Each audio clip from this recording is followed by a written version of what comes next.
Last video में हम लोग वर्ड प्रॉब्लम्स कर रहे थे और एक्सरसाइज 3.2 में ये 2 क्वेश्चंस हो चुके थे।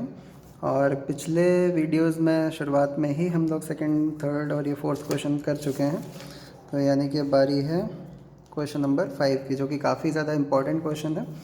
और थोड़ा सा इसकी लैंग्वेज पर भी ध्यान दीजिएगा, ये किस तरह से आपको पढ़ना है। इसमें लिखा हुआ है half the perimeter of a rectangular garden whose length is 4 meter more than its width is 36 meter। आप एक काम करिए, ये जो कॉमा के बाद में यहाँ दोनों कॉमास के बीच में लिखा हुआ है whose length is 4 meter more than its width, इसको एक ब्रैकेट में कर लीजिए और फिर पढ़िए इसको। Half the perimeter of a rectangular garden is 36 metre, यानी कि रेक्टेंगुलर गार्डन के पेरीमीटर का हाफ किसके इक्वल है? 36 मीटर के इक्वल है। पेरीमीटर का आधा 36 मीटर है। आपको एक केस ये मिल जाएगा और दूसरा केस आपको यहाँ से मिल जाएगा whose length is 4 metre more than its width. मतलब रेक्टेंगल ऐसा है जिसकी लेंथ विथ से 4 मीटर ज़्यादा है। और आपको डायमेंशंस पूछे गए हैं, डायमेंशंस यानी कि लेंथ और ब्रेथ। आप लेट कर लोगे लेंथ और ब्रेथ को एक्स और वाई, जैसा कि नॉर्मली हम लोग करते हैं। Let length of the rectangle be x metre and width of the rectangle be y metre. और एक एक करके दोनों केसेस को अप्लाई कर दोगे। कोई भी केस पहले ले सकते हैं। हाफ द पेरीमीटर, पेरीमीटर का आधा 36 मीटर है, ऐसा बताया गया है क्वेश्चन में। और पेरीमीटर का फॉर्मूला होता है रेक्टेंगल के लिए 2l + b। और ये यहाँ पर इसका हाफ है, आधा है, यानी कि हाफ हम लोग पहले कर देते हैं। Half of perimeter x is 36 और ये 2 से 2 कैंसिल हो जाता है। और l + b लेंथ और ब्रेथ हमने यहाँ पर लेट किए हैं x और y, तो हम इनको लिख सकते हैं x और y, x + y = 36। और इस तरह से हमको इक्वेशन 1 मिल जाती है। केस 2 जो ब्रैकेट में आपने लिखा हुआ था उसका आप यहाँ पर यूज़ करेंगे। Whose length is 4 metre more than its width, यानी कि लेंथ विथ से 4 मीटर्स ज़्यादा है। तो एक साइड में लेंथ लिखी और दूसरे साइड में विथ। और यहाँ पर आपको क्या करना है, दोनों को इक्वल करना होता है। लेंथ 4 मीटर ज़्यादा है पहले से, तो ब्रेथ में 4 मीटर बढ़ा दीजिए, 4+ कर दीजिए, जिससे कि ये दोनों इक्वल हो जाएं। और ये मिल गई आपको दूसरी इक्वेशन। आप इसको इसी फॉर्म में रख सकते हैं, या चाहें तो y को इधर लाकर x - y = 4 लिख सकते हैं। जो मेथड आपको यूज़ करना हो उसके अकॉर्डिंग आप कर सकते हो। तो यहाँ पर इस y को इधर ले आते हैं, x - y = 4, और ये बन गई हमारी सेकेंड इक्वेशन। अब इन दोनों इक्वेशंस को आप किसी भी मेथड से सॉल्व कर सकते हैं। वैसे तो ये एक्सरसाइज ग्राफिकल मेथड से रिलेटेड है, बट हम लोग तो चारों मेथड्स पढ़ चुके हैं। किसी भी मेथड से आप सॉल्व कर लीजिए। एलिमिनेशन मेथड सबसे आसान होता है यहाँ पर। तो आप दोनों को एक साथ लिख लीजिए, x + y = 36 and x - y = 4। और इनको सॉल्व करने के लिए आप देख रहे हैं कोई मल्टीप्लाई करने की ज़रूरत नहीं है, जैसा एलिमिनेशन मेथड में होता था। यहाँ पर y के कोफिशिएंट्स ऑलरेडी +1 और -1 हैं और ये कैंसिल हो सकते हैं ऐड करने से ही, सिंपली ऐड करने से। एडिंग इक्वेशन 1 एंड 2 दोनों को ऐड करेंगे, y और y कैंसिल होगा, x + x 2x and this is 40। और आपको x की वैल्यू मिल जाएगी 20। तो ये आ गई हमारी x की वैल्यू। अब इस x की वैल्यू को हम किसी भी एक इक्वेशन में रख देंगे और मिल जाएगी हमको y की वैल्यू, यानी कि फ्रॉम 1 और 2 जो आपको ठीक लगे।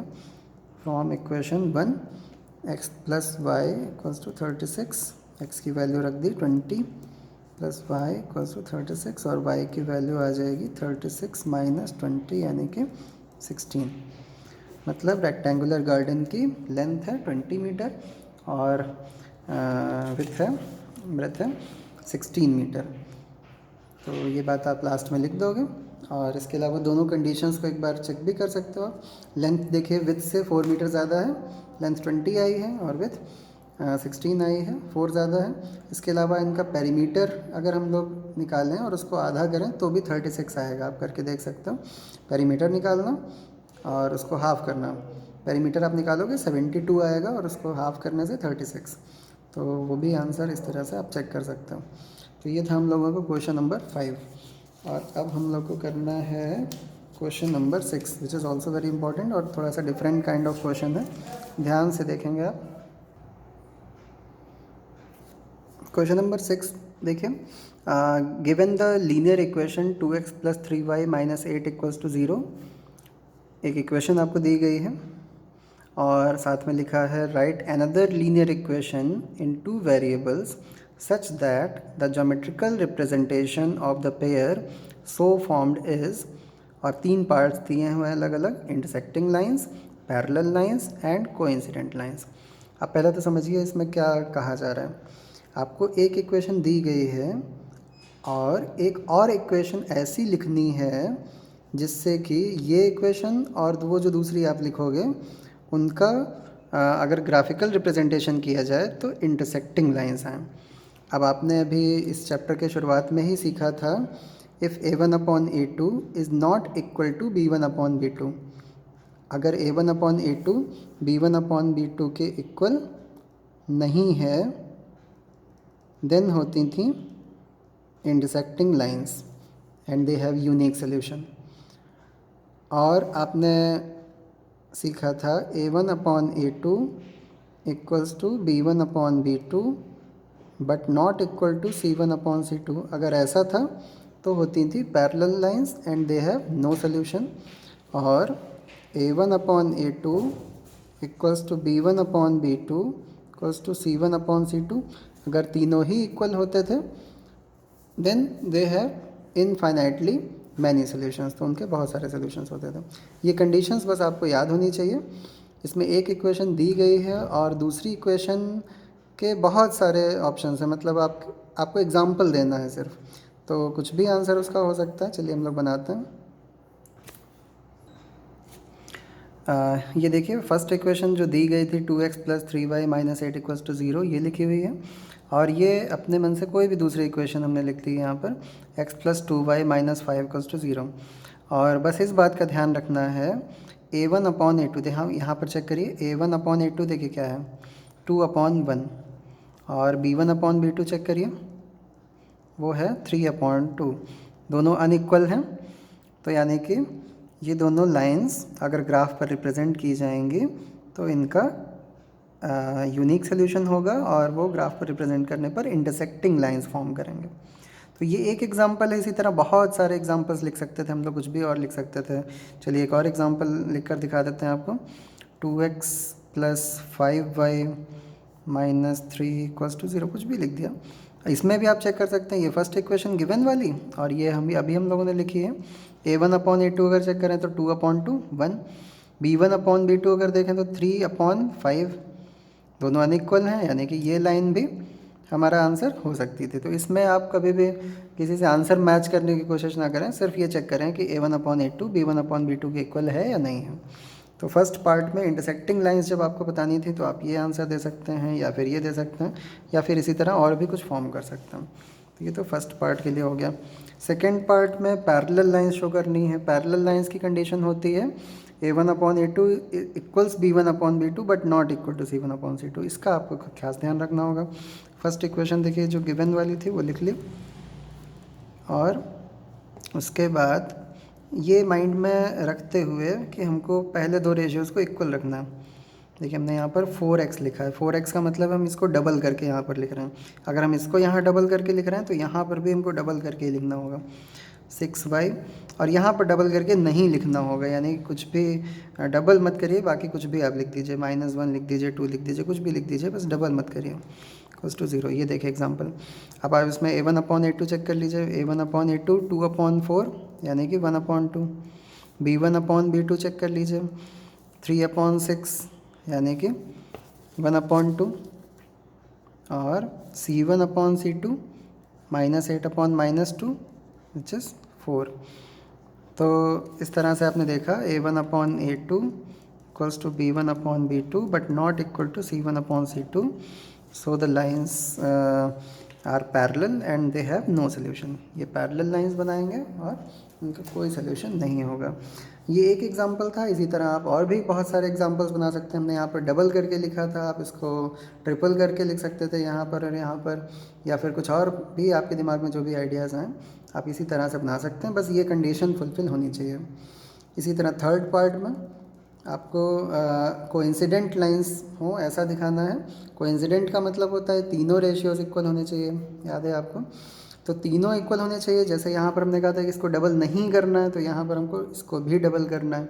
इस तरह से डबल या ट्रिपल जो भी आप कर रहे हो वैसा ही करना है। फर्स्ट इक्वेशन लिख लेते हैं, 2x + 3y - 8 = 0। और इसके लिए बनाते हैं डबल करके, अगर लिख रहे हो आप तो 4x, इसमें आएगा 6y और इसमें आएगा 16। और आप अगर आप चेक करोगे तो a1/a2 2/4 यानी कि 1/2। यहाँ पर भी b1/b2 1/2 ही आएगा, और यहाँ पर c1/c2 भी 1/2 आएगा। तीनों इक्वल आ जाएं यानी कि कोइंसिडेंट लाइंस होंगी, दे हैव इनफाइनाइटली मैनी सॉल्यूशंस। और भी एग्जांपल्स लिखे जा सकते हैं इसी तरह। डबल किया है, अब ट्रिपल कर लो, 4 टाइम्स कर लो, कुछ भी कर सकते हो। तो ये इनकी कोई लिमिट नहीं है, ये एक एक एग्जांपल या दो दो एग्जांपल बताए गए हैं। इसी तरह बहुत सारे एग्जांपल्स आप और भी लिख सकते हैं। अब देखिए क्वेश्चन नंबर 7। और आज के तीनों ही क्वेश्चंस बहुत ज़्यादा इंपॉर्टेंट हैं। क्वेश्चन नंबर 5, 6 हो चुका है, और 7th, draw the graphs of the equations x - y + 1 = 0 and 3x + 2y - 12 = 0 and determine the coordinates of the vertices of the triangle formed by these lines and the x-axis। अब देखिए आपने graphical method पढ़ा था, और इन दोनों lines का के लिए इन दोनों इक्वेशंस के लिए आपको पहले लाइंस बनानी होंगी ग्राफ पेपर पर, और लाइंस बनने के बाद तीसरी लाइन आप एक्स एक्सिस को इमेजिन करोगे तो आपको एक ट्रायंगल दिखेगा, और उस ट्रायंगल के कोऑर्डिनेट्स बताने हैं, और आपको ट्रायंगुलर रीजन जो है उसको शेड करना है। ये दो काम यहाँ पर बताए गए हैं। कभी कभी उस ट्रायंगल का एरिया भी पूछा जा सकता है। आपने पहले भी 9th क्लास में भी ऐसे क्वेश्चंस किए हैं। आपको उस ट्रायंगल का एरिया भी निकालना हो सकता है। तो खैर यहाँ पर एरिया नहीं दिया गया है, आपको सिर्फ उस ट्रायंगल के वर्टिसेस बताने हैं और उसको शेड करना है। तो चलिए, ग्राफिकल मेथड में आपको याद होगा, पहले जो इक्वेशंस होती हैं उनके लिए कम से कम 2 या 3 पॉइंट्स हम लोग निकाल लेते हैं जिनको हम लोकेट करते हैं ग्राफ पर। तो फर्स्ट इक्वेशन ले लेते हैं पहले, x - y + 1 = 0। और चाहें तो इसको इसी फॉर्म में रख के पॉइंट्स निकालें, या फिर एक तरीका ये होता है कि y को आप एक साइड कर लो और फिर निकालो। -y है, इसको इधर ले चलो, x + 1 इधर बचेगा, और ये -y इधर आकर y, और ऐसे लिख सकते हो y = x + 1। अब वैल्यूज़ निकालना थोड़ा सा आसान हो जाता है। आप इसमें x की वैल्यूज़ रखते जाओ, y की वैल्यूज़ इजीली मिलती जाती हैं। अगर आप यहाँ पर x की वैल्यू 0 रखते हो, x की वैल्यू 0 रखोगे तो 0 + 1 यानी कि y की वैल्यू क्या मिलेगी, 1।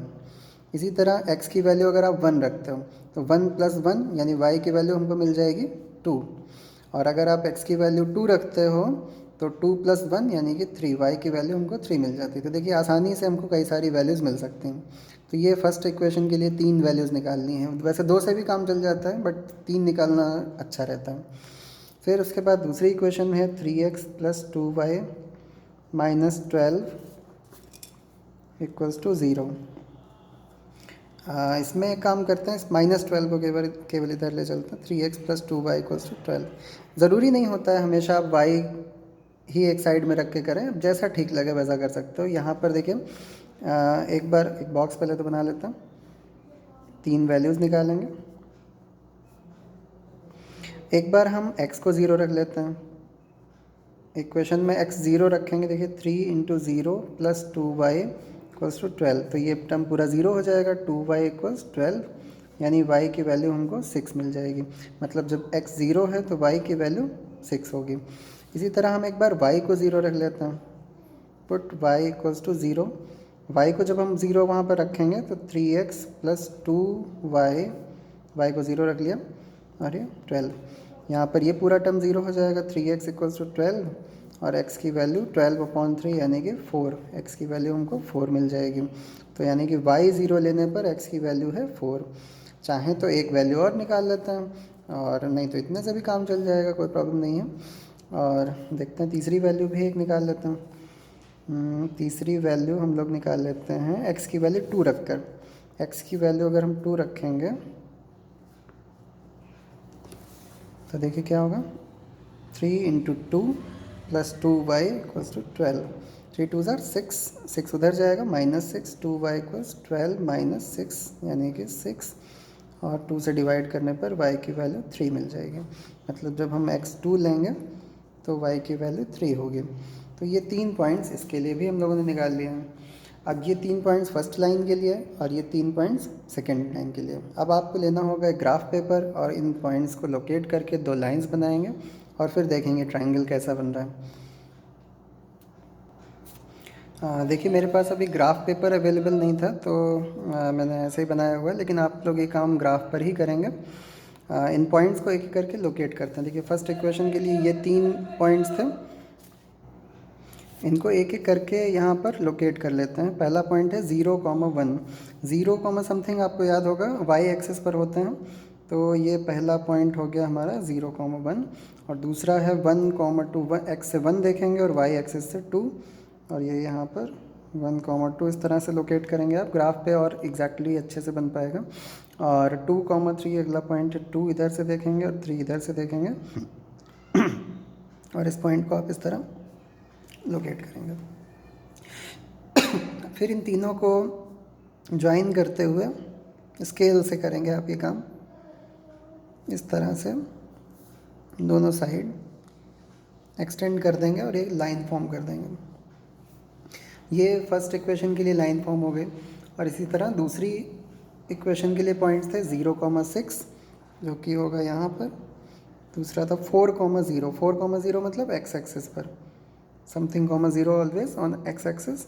और 2,3 ये 2 और इधर से ये 3 जो कि ऑलरेडी यहाँ पर बना हुआ है, दोनों में कॉमन पॉइंट है, यही इनका सोल्यूशन भी बोल सकते हैं इन लाइंस का।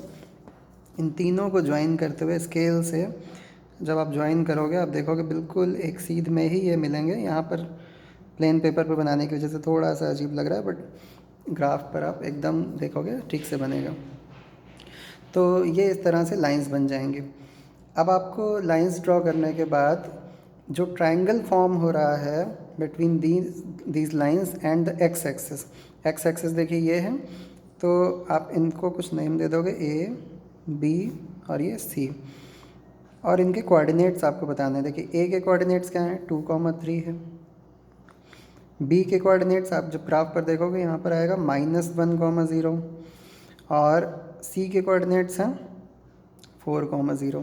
तो इस तरह से तीनों पॉइंट्स के, तीनों वर्टिसेस के कोऑर्डिनेट्स आप बता दोगे। इसके अलावा इसको शेड करना था, तो शेड करने के लिए आप पेंसिल का यूज़ करोगे और इस तरह से पेंसिल से पूरा आप शेड कर सकते हो, या इस तरीके से लाइंस से बना सकते हो, या पूरा ऐसे शेड कर सकते हो। इसको शेड कर दोगे। और अगर एरिया भी पूछते, वैसे इसमें एरिया नहीं पूछा है क्वेश्चन में, बट एरिया अगर पूछा होता तो हम लोग हाफ बेस इंटू हाइट फार्मूले का यूज़ कर सकते हैं एरिया ऑफ ट्राइंगल। तो हाफ बेस इंटू हाइट में देखिए बेस इसमें कितने यूनिट्स का है, यहाँ से स्टार्ट करेंगे और यहाँ तक देखेंगे 1, 2, 3, 4, 5 यूनिट्स का बेस है, तो बेस में 5। और हाइट की अगर बात करें तो हाइट देखिए यहाँ से यहाँ तक का डिस्टेंस, ये हाइट बोलेंगे, ये है इसकी हाइट। और ये डिस्टेंस कितना है आप इधर से देखोगे, ये 3 यूनिट्स हैं। तो यहाँ पर हाफ इंटू 5 इंटू 3 यानी कि 15/2, मतलब डिवाइड करने पर 7.5 स्क्वायर यूनिट, ये इसका एरिया हो जाएगा। तो ये बहुत ही इम्पॉर्टेंट क्वेश्चन है। अगर ये फर्स्ट टर्म की बात करें, अभी जो एग्ज़ाम्स आपके होंगे उनके लिए सबसे इम्पॉर्टेंट क्वेश्चन है ग्राफ का, क्योंकि एक क्वेश्चन तो आता ही है। और पूरी बुक में, हम लोग की 10th की बुक में 2 ही ग्राफ के क्वेश्चंस हैं, एक तो ये इस चैप्टर में है और एक स्टैटिस्टिक्स में है। स्टैटिस्टिक्स फाइनल एग्ज़ाम में ही आती है, तो इसलिए अभी के लिए ये बहुत इंपॉर्टेंट है। तो आपने आप एक बार फिर से देख लीजिए इस क्वेश्चन को। 2 इक्वेशंस दी हुई थी, उनको ग्राफ पे रिप्रेजेंट करना था, उसके लिए हम लोगों ने 3-3 पॉइंट्स निकाल लिए। ग्राफ पेपर लिया, ग्राफ पेपर पर उन पॉइंट्स को, पहले 3 पॉइंट्स एक लाइन के लाइन बना देंगे, फिर दूसरी लाइन के पॉइंट्स को लोकेट करके उसके लिए लाइन बना देंगे, और फिर हम देखेंगे कि जो ट्रायंगल बना है उसके वर्टिसेस के कोऑर्डिनेट्स क्या हैं, और उसके बाद उसको शेड कर देंगे। और अगर एरिया पूछा हो तो एरिया भी बता देंगे। इसके अलावा एडिशनल वर्क भी हैं कुछ, आपको यहाँ पर लिखना चाहिए। आपको यहाँ पर स्केल लिखना चाहिए। ग्राफ के हर क्वेश्चन में आप लोग ध्यान दीजिएगा, पहले अगर ना बताया हो तो अभी भी ध्यान दीजिएगा, स्केल ज़रूर लिखें। स्केल का मतलब होता है आपने एक्स एक्सिस पर 1 सेंटीमीटर पर कितना लिया है। जैसे कुछ क्वेश्चंस में आपने यहाँ पर 100, 200, 300 लिखा होगा, या फिर 10, 20, 30, 40 ऐसा लिखा होगा, तो वो चीज़ यहाँ पर आप मेंशन ज़रूर करोगे। ऑन एक्स एक्सिस फिलहाल इस क्वेश्चन की अगर बात करें तो हम लोग 1 सेंटीमीटर पे हम लोग 1 यूनिट ही ले रहे हैं, तो 1 सेंटीमीटर इक्वल्स 1 यूनिट ऐसा लिख दोगे। और ऑन वाई एक्सिस इसी तरह से वाई एक्सिस पर क्या ले रहे हो आप, यहाँ इस क्वेश्चन की बात करें तो यहाँ हम 1 सेंटीमीटर पर 1 यूनिट ही ले रहे हैं। कुछ क्वेश्चंस में अलग लिया जाता है, इसलिए यहाँ पर स्केल ज़रूर लिखिएगा। यहाँ पर ये एक्स एक्सिस है, ये वाई एक्सिस है, ये इधर वाई डैश है, इधर ये एक्स डैश है, ये सारी चीज़ें ज़रूर लिखिए। इसके अलावा एक काम और करते हैं हम लोग, ये फर्स्ट लाइन थी, इसकी इक्वेशन को भी हम यहाँ पर लिख देते हैं इस तरह, x minus y plus 1 equals to 0, ऐसे इस लाइन के ऊपर लिख देते हैं। और जो दूसरी लाइन है उसमें भी जहाँ पर प्रॉपर जगह हो वहाँ पर आप इसको लिख दोगे। अगर यहाँ जगह ना हो तो आप इधर भी लिख सकते हो। वैसे यहाँ पर इक्वेशन थी 3x plus 2y minus 12, 3x plus 2y minus 12 equals to 0, ये जहाँ भी आपको ठीक प्रॉपर जगह दिखाई दे वहाँ पर लिख दोगे। तो दोनों ही इक्वेशंस को, ये सारी बातें आप यहाँ पर याद रखिएगा ग्राफ में। तो ये था हम लोग का 7th क्वेश्चन, और इसी के साथ एक्सरसाइज 3.2 पूरी कंप्लीट हो चुकी है। अब हम लोग 3.3 के वर्ड प्रॉब्लम्स देखेंगे इसके बाद में नेक्स्ट वीडियो में।